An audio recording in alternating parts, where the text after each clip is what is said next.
Assalamualaikum warahmatullahi wabarakatuh. Perkenalkan, nama saya Sadia Marsabesi, NIM 2203060005.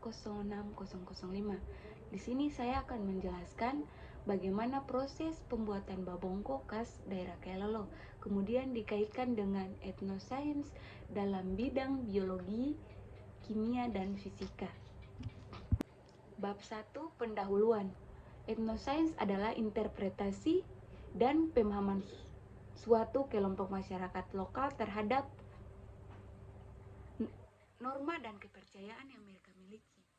Etnosains didefinisikan sebagai suatu kegiatan menginformasikan pengetahuan alam yang dilakukan oleh masyarakat mengenai fakta yang bersumber dari nenek moyang berupa kepercayaan atau mitos secara turun-temurun. Ahli lain menyebutkan bahwa etnosains merupakan ilmu pengetahuan yang berasal dari kebudayaan masyarakat dan mampu menjadi dasar untuk membangun sebuah realitas dan menekankan pada relasi antara budaya dan pengetahuan ilmiah modern. Namanya babongko. Makanan ini termasuk dalam kategori kue basah. Babongko umumnya dikerap dan disuguhkan pada acara-acara tradisional seperti pernikahan, keagamaan, dan lain-lainnya. Di negeri Kailolo juga dikenal dengan sapaan sahapori atau kailolo itu. Karena cita rasa yang manis, tekstur yang lembut dan kenyal, babongko juga cocok disajikan sebagai menu untuk berbuka puasa.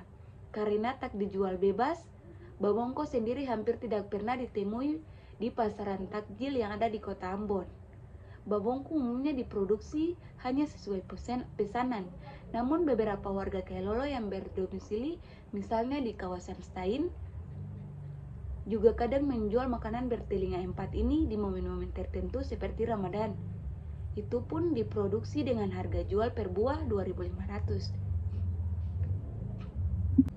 Jadi, apa yang membedakan proses pembuatan babongko khas daerah Kailolo dan tempat lain? Yang membedakan proses pembuatan babongko di daerah Kailolo dan tempat lain, saya juga belum tahu perbedaan yang spesifiknya kayak bagaimana. Karena belum melihat langsung bagaimana proses pembuatan babongko di tempat lain dan bahan-bahan apa juga yang digunakan. Akan tetapi, babongko khas daerah Kailolo sudah banyak terkenal di kalangan masyarakat dengan kelezatannya, dan juga ada beberapa penilaian bahwa babongko yang dijual dari Kailolo sudah pasti laris dan rasanya sudah tidak diragukan lagi. Jadi teman-teman bisa lihat sendiri rumusan masalah dan tujuannya, tidak perlu saya jelaskan karena sudah tertara pada gambar atau makalah yang sudah saya kirimkan. Jadi, alat yang digunakan untuk membuat babongko yaitu daun pisang, wajan atau panci, kompor atau tungku api, gunting, lidi sebagai alat pembungkus daun pisang. Dan bahannya yaitu pisang, tepung terigu, santan kelapa, gula pasir, garam, daun pandan, vanili, dan juga kenari jika ada sebagai bahan penambah. Proses pembuatan babongko yaitu: 1. Mencampurkan adonan tepung terigu, gula pasir, santan kelapa, dan vanili, juga air daun pandan ke dalam sebuah wadah. Kemudian dicairkan adonan hingga mengental. Jika adonannya sudah mulai mengental, kupas pisang dan dipotong kecil-kecil lalu dimasukkan ke dalam wadah yang sudah terisi adonan tadi. Jika ada kenari, masukkan juga. Kemudian ambil panci, kukus, masukkan air ke dalam panci dan panaskan menggunakan kompor atau tungku api. Sambil menunggu panci kukus yang tadi dipanaskan, kita bungkus satu persatu adonan babongko ke dalam daun pisang yang sudah diraup atau diasar hingga semuanya terbungkus. Selanjutnya, apabila panci kukus sudah panas, satu persatu babongko yang sudah terbungkus kita masukkan ke dalam panci tersebut. Langkah terakhir, kemudian babongko dikukus hingga matang dan babongko siap disantap.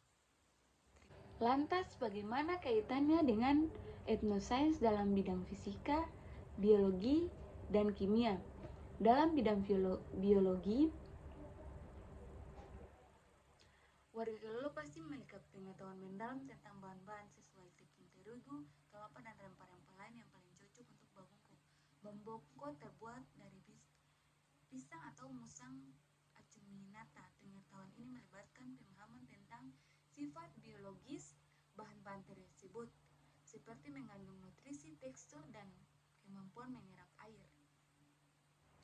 Bidang fisika, pemindahan panas. Memasak babongko melibatkan pemindahan panas dari sumber panas, api atau uap, ke adonan. Jadi perubahan cair ke padas saat memasak babongko adalah proses kompleks yang melibatkan konduksi panas, penguapan, pengembunan, dan pembekuan. Dan untuk kaitannya dalam bidang kimia, yaitu proses mengekstrak santan dari kelapa melibatkan prinsip-prinsip kimia seperti pemisahan dan emufikasi. Cairan kepadat. Adonan babongko awalnya terbentuk cair terdiri dari air, tepung, gula, dan bahan-bahan lainnya.